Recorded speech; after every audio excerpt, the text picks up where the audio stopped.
those who Rolling. I'm going to incline a little bit so we get not the table in it.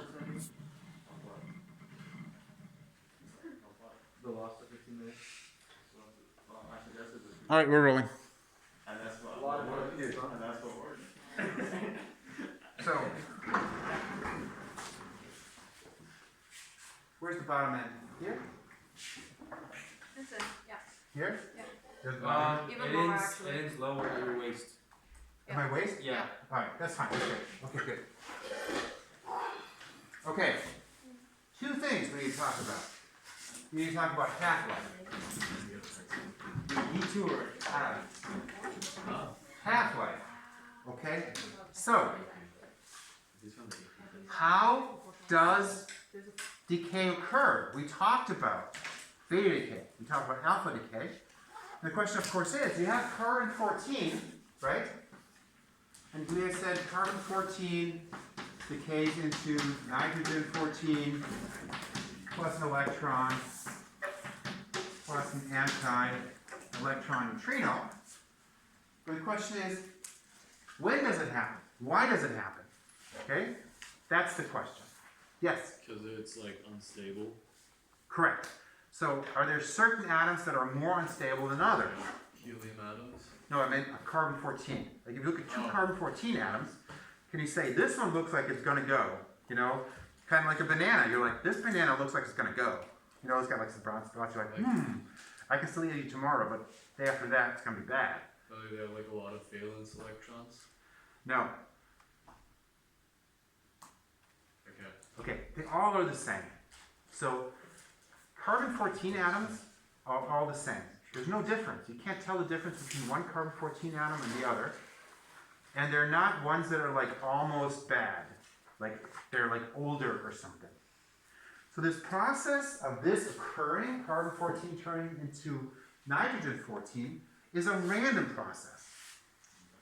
So any carbon-14 atom has the same probability of decaying into nitrogen-14 as any other one. It's a completely random process. So it's kind of like rolling a die. Like, oh, if you roll a 1, you decay. You roll again, if you roll a 1, you decay. And every one of the atoms is doing this the whole time. Okay? That's the basic idea. Okay? Now, what this means is that the probability of decay depends on the individual atom. Okay? Type, carbon-14 has a different decay rate than some other thing that might be undergoing beta decay. Okay? And what that means is that every type of atom that undergoes beta decay or alpha decay has a different half-life, meaning a period after which half of the atoms would decay, on average. Okay? So, let me give you an example. Carbon-14, I think, is 7,000 years or something like that. You guys, anybody know? No idea. Beta decay, 845 to 847. Every atom has a different probability of Decay for alpha and beta decay. half the atoms, I think. Like That was half-life. Everyone has a different half-life. So, carbon-14, there you go. And Oh, sorry. do they have the period here? Carbon-14. No. Energy carbon-14. That'll do that. Wow, I can't see anything. That's great. That's better. Okay, carbon-14 decay, half-life. I'm sure it doesn't say.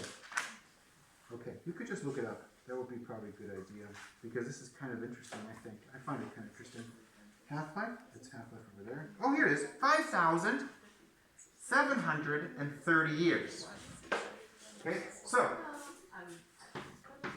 T 1/2 of carbon-14 is equal to 5,730 years. And that's when half of the mass is gone, or half of like. Half of the carbon-14 atoms turn into nitrogen-14. Okay. Okay? So of course what this means is, let's say, we have a number of carbon-14 atoms. Let's say 1024. Right? Okay. So we start by 1024. What do you say?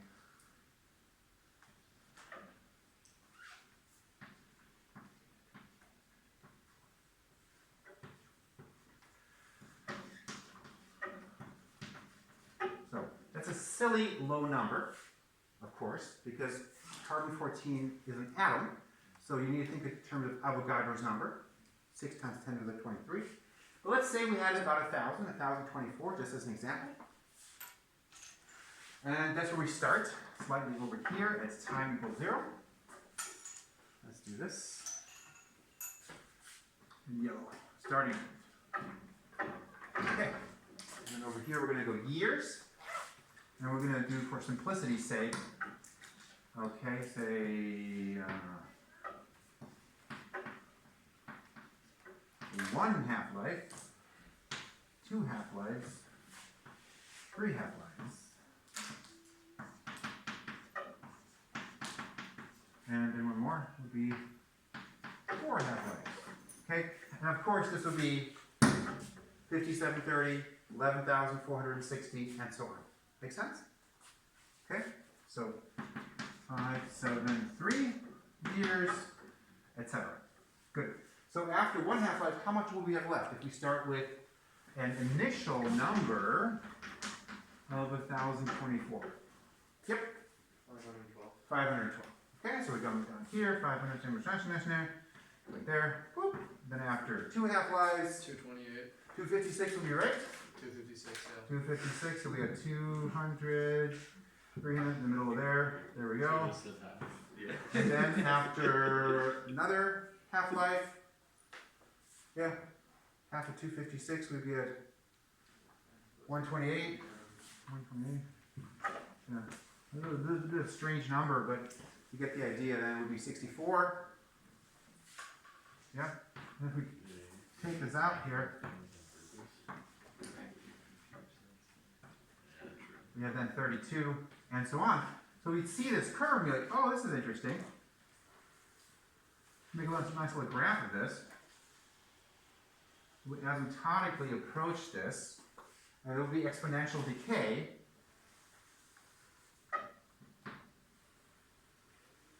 Having fun watching the chalk. That's a fun curve. Pretty. It's nice to look at. Isn't it though? Especially like when you're drawing over it. It's like a really, Well, I'm trying to smooth it out because I had some parts that were like little bendy. It shouldn't be bendy, it should be smooth, right? Bendy's not a word. curvy. Yeah, we know when you're smooth. We're smooth, not, yeah. Good. Makes sense so far? Good. So of course you can see like, okay, well, now a couple things here that we could do as a physics question. We could give you data, right, ask you to plot it, and then you can actually, whoop, find this. Good, that's one thing we can do, to find where it's half, and then of course after 2 half-lives, you'd be like, oh, okay, it'd be about a quarter, right? So whatever amount you start with, n0, at this point, you'd have n0 divided by 2, and here would be n0 divided by 4. Makes sense, right? Cool, cool, cool. Now, some interesting things here. That's the number of particles you have after a certain time. That makes sense? Number of nitrogen particles you have. Number of carbon particles that we start with. Make sense? We can also talk about the probability of decay during a certain time, right? So during 1 half-life, the probability of decaying is 1/2. 50%. And after 2 half-lives, the probability of decay is 25.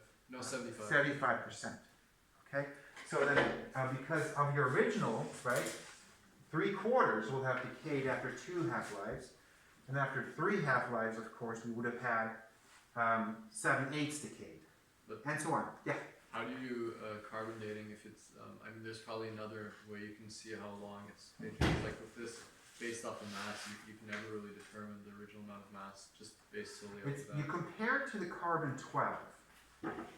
Oh, that's also present there?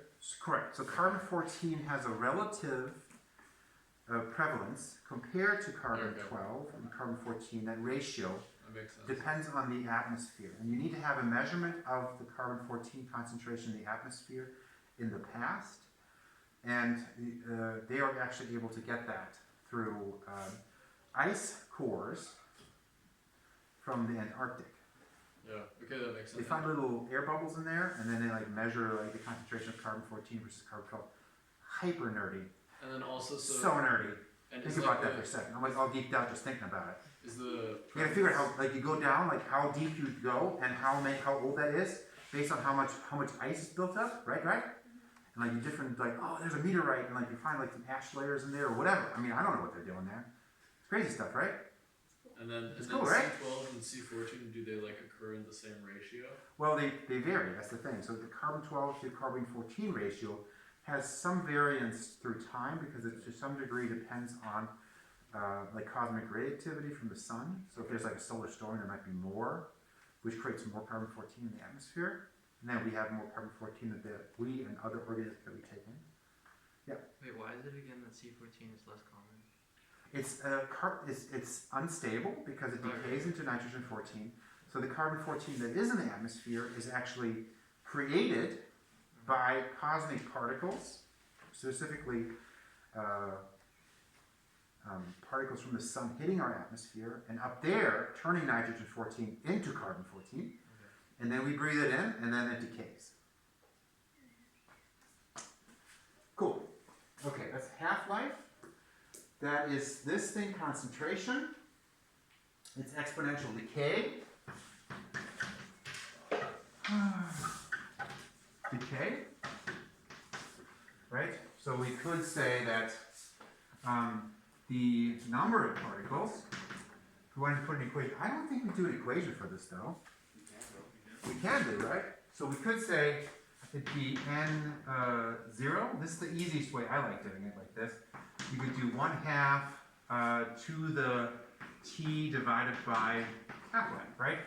So basically you have your initial amount, right? And then you multiply it by half to the first power. If it's 1/2 life. Half in parentheses, please. What? The 1/2 otherwise it looks like you're just putting 1 to the power of You weirdo. Alright. You have to put that up there in parentheses now too? Yes. No. Okay, so basically that means after 1/2 life you take it to 1 power and so on. You can also express this as an exponential function. You can do that as well. But then the component up there isn't clean as a half-life anymore. You can put an ln2 in there and weird things like that. But they do not expect you to manipulate that equation. It's not even on the sheet. But you do have to understand the concept of half-life. That means if you're given a graph like this and you say, oh, this is a half-life because it's reduced by a factor 2, that makes sense. Off the graph to read off the half-life, you have to be able to do that. Make sense? Cool. Okay, I think that should cover that.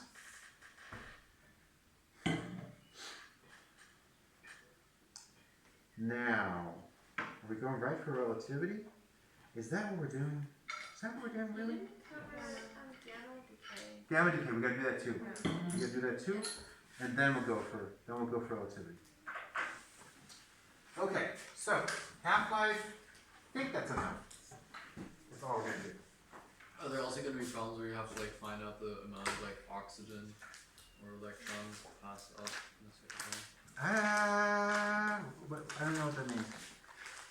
Because there's a actually, when you have the like reaction, is it like equally?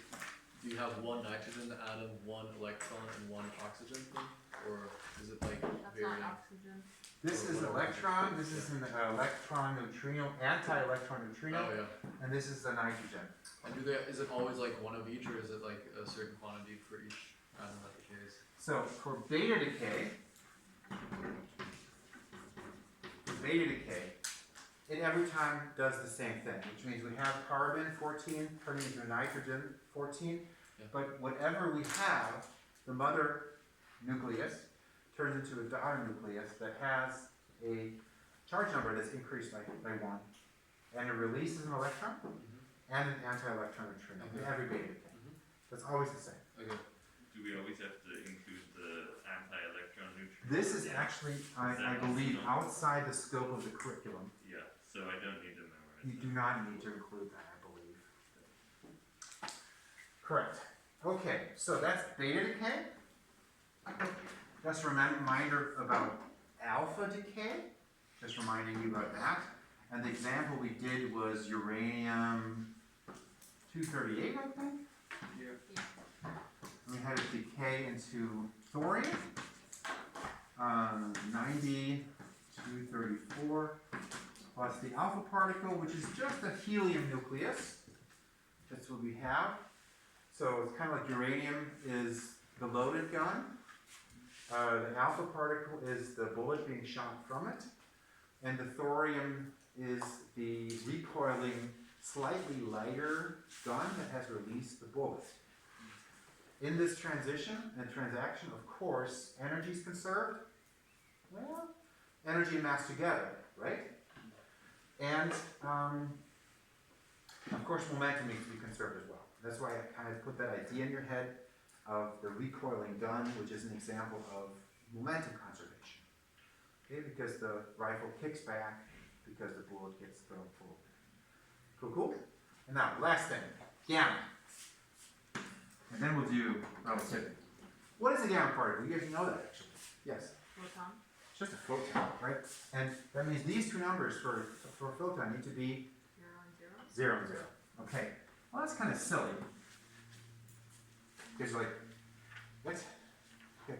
So, if we have some kind of thing, X, which has a charge Z, and a nuclear number N, let's think about this. If it's going to release a gamma particle and it's 0, 0, what needs to be true of these two numbers of the daughter nucleus?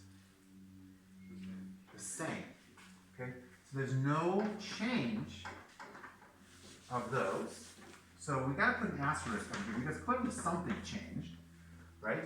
So the product is the same as the reactant. So this thing that decays into this is the same thing, but it has released an energetic particle. Much more energetic than a light photon. It's a gamma ray. Which means this nucleus goes through a transition, not unlike that of an atom that has an electron, transition from one energy level to another and releases a photon. But these transitions are actually nuclear energy level transitions. So when we earlier had the electron in the hydrogen atom, right? We're like doing this thing, right? And here's n equals 1, n equals 2, and down here is minus 13.6 electron volts, okay? And then we can have, for example, an electron go from here to there and release a photon, okay? We can have the same idea as an electron transitioning from one state to another. Nuclei actually also have those states, which kind of makes sense, right? If electrons in an atom are like this Schneerig thing, like they're this wave, well, the nucleus has a wave too, right? It's a particle. Yeah, there you go. Boom. So that means that a nucleus can be like doing one oscillation like this and switch to a different state and release a photon in the process. But the big thing is that when we draw this diagram for the nucleus, the ground state, and here's maybe a different state, here the scale is different. So instead of having electron volts as a scale, we have mega electron volts as a scale. Because nuclear transitions are of much higher energy than electron transitions, which is why chemistry comes up with like dynamite compared to, you know, nuclear physics that comes up with nuclear bombs. Way more powerful. Is that like a Totally comparison between how good chemistry is? Well, you know, I don't know if it's good or not. I mean, like, you know, producing more powerful weapons isn't necessarily a great thing. Or like Yes, indicates. nuclear bombs are way more powerful than chemical bombs. And that's what a gamma particle is. So a gamma particle is just a light particle, and in these reactions, basically what occurs, oftentimes what will happen in an alpha or a beta decay, we write here thorium, maybe on here, or we write here nitrogen, but the daughter nuclei will oftentimes be in an excited state, and then, because there's extra energy available, and then they will transition into a lower energy state and can release some of the energy in a gamma decay. So gamma radiation coming out of this kind of thing can be a side product of the reaction. And that is gamma decay. Really, I mean, what are you going to ask, right? Now we're going to do an AP physics test. Like, I mean, if it's a multiple choice question, then I'm going to want you guys to mess up these numbers, and I can toggle those, right? Cool. I can toggle these. Cool. I can toggle these. I can toggle these. I can toggle those. I can mess you up in all kinds of ways. But if something turns into itself, it's like kind of hard to make a question out of that. So even though it exists as a thing, as a question, it's kind of hard to come up with a question. Yeah?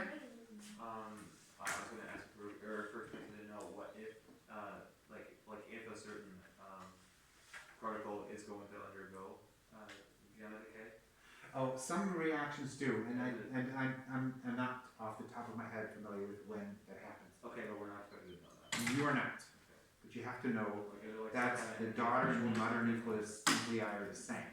That you have to know that it turns into itself only in a lower energy state. Okay. Yeah. So then you could ask that, I guess, like thorium-238 undergoes gamma decay. What is the daughter nucleus? Like of thorium-238. Yeah. It seems like anticlimactic and not worthy of a question. Yeah, I have another question. Can you refresh my memory again about the whole mass and energy conservation thing? So energy and mass is conserved together. So if you look at this thing here, this is any kind of decay that naturally moves forward releases energy, right? So the same thing is true here, right? And if it's exothermic, that means if we take the two sides and put them on a scale, basically, we say, well, how does the yellow mass compare to the orange mass? Well, we're releasing energy, so there must be a delta M. The delta M is represented by the energy that is, in this case, probably in the motion, the kinetic energy of these particles, right? They're moving apart. Therefore, the orange particles have to have less mass than the yellow particle, because otherwise, where does the energy come from? Comes from E equals delta MC squared. What's that sound? Decrease in mass releases energy. Correct. And Exactly. So increase in mass- energy and mass are conserved together rather than separately. Yeah. Which makes sense because, I mean, like, where the heck is the energy coming from, right? So proportionally, like inverse, like inversely proportionally, or like. So that's the connecting equation, E equals delta MC squared, right? And the key there is the 931, is it 931.5? Yep. So the connection here is that the energy is equal to 931.5 MeV per U times delta M in U. Okay? So one U being destroyed releases 931.5 MeVs. To make 1 U, you need 931.5 MeV. Super powerful equation.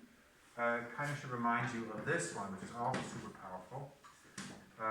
1240 nanometer electron volt divided by lambda.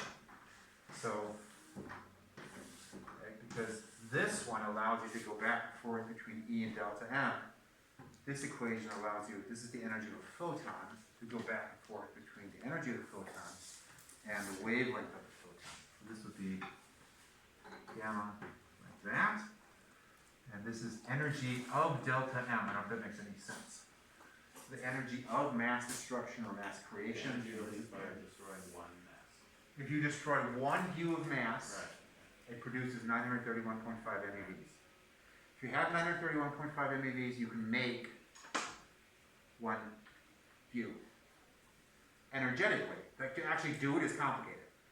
Like to actually like in a lab. Okay. But it's like the magnitude of delta M, right? Not just not minus inertial, right? Because otherwise it'd be. This is the change in mass. So it always refers to as the difference between the yellow and the orange mass.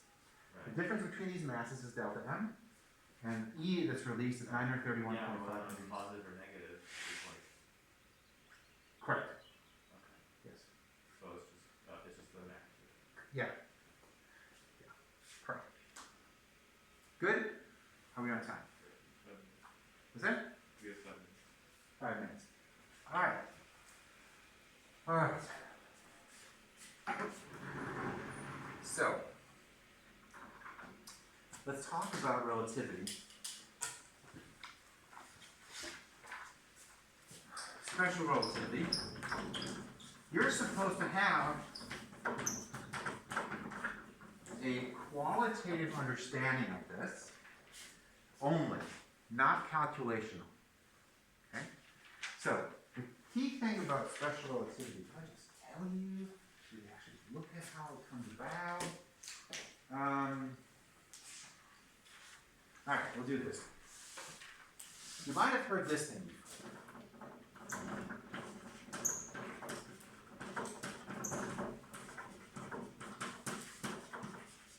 Speed of light is the maximum speed in the universe.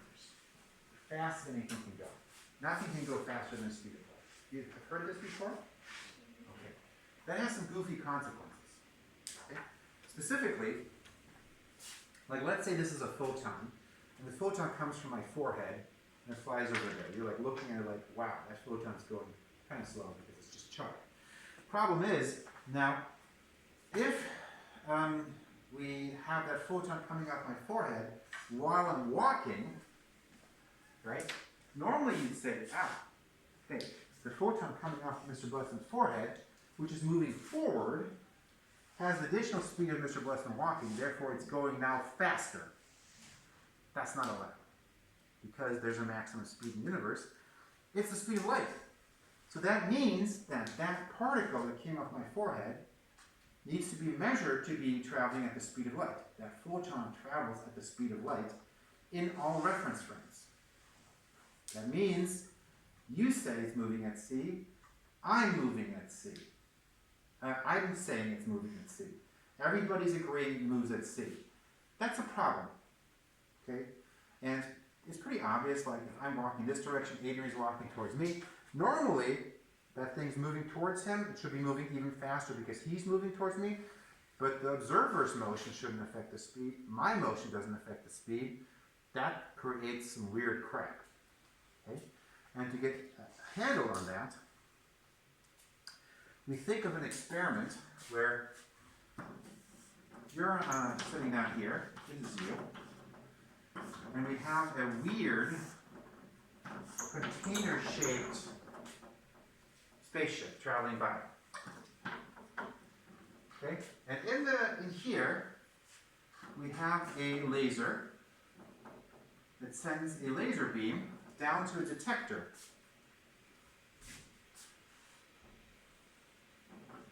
Okay? And I'm in here watching this.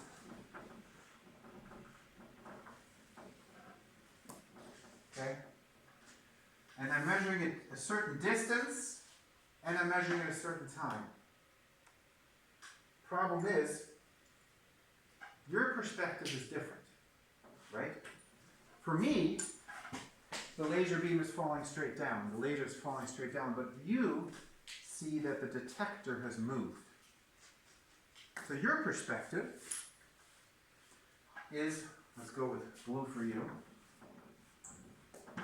Your perspective is that actually, no, this whole thing has moved over just a little bit. And actually, the laser beam is kind of going at an angle. Okay? So you say it's gone a different distance, let's call it L prime, that I've measured for it. I say L, and you say L prime. This is bad. Okay? It's bad because you say L prime divided by the time you measure is C. Well, I say L divided by T is equal to C. Okay? And if the speeds are the same,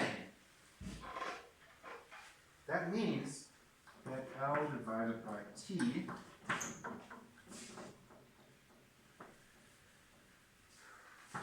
is equal to L prime divided by T. But we know L prime is bigger than L. You see that, right? It's bigger. Has to be bigger. So that means that if these times were the same, this wouldn't be true. That means you down here need to actually measure a different time. So we observe this process, and this observer down here would have to measure a longer time for this process. As this thing passes, this person measures a longer time. More time passes. That process is called time dilation. That means you measure a longer time period, more time passes for you. And that's real. We'll talk more about it after I give you the test.